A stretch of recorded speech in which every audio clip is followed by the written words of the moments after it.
How did one war redraw the entire map of North America and push a nation towards civil war? Let's dive into the story of the Mexican-American War. It all starts with the continent divided. Two nations, the United States and Mexico, both laying claim to the same stretch of land. The fire was lit in 1845 when the U.S. annexed Texas. Mexico saw this as an act of aggression, as they never truly accepted Texas's independence from 1836. But this was not just a political squabble, it was the spark that would ignite a continental fire. The man with the match was President James K. Polk, an expansionist who dreamed of an America stretching from the Atlantic to the Pacific. He wanted California. He wanted New Mexico. He wanted an empire, and he believed Mexico was standing in the way of what many called manifest destiny. Before he could expand westward, though, one simple question had to be answered.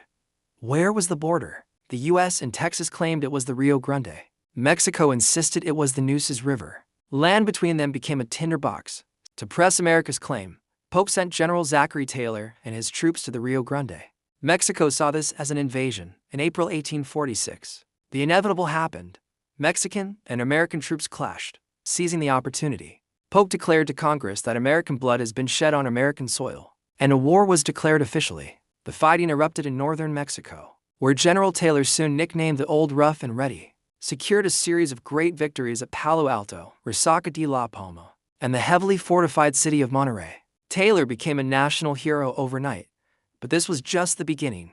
The U.S. then launched a second, audacious invasion. General Winfield Scott led a huge landing at Veracruz. It was the first of its kind in U.S. history. Scott's army fought its way inland, facing fierce resistance until they reached the gates of Mexico City itself. Meanwhile, hundreds of miles to the west, another front opened. American settlers in California, with support from the U.S. Navy, launched the Bear Flag Revolt, declaring their independence from Mexico. U.S. forces quickly seized control of California and New Mexico, tightening the grip on Mexican territory. The final act came in September 1847. Scott's army stormed Chapultepec Castle, Mexico City's last major stronghold. With its fall, the war was effectively over. Treaty of Guadalupe Hidalgo was signed in 1848, officially ending the conflict. Mexico was forced to recognize the Rio Grande as the border and sell a massive piece of land, known as the Mexican Cession. This territory would become California, Nevada, Utah, Arizona, New Mexico, and parts of Colorado and Wyoming.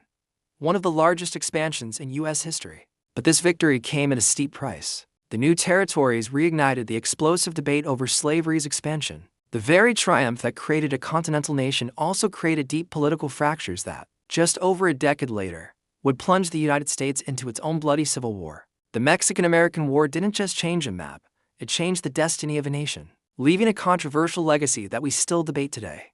Thanks for watching. If you found this history interesting, be sure to like this video and subscribe for more.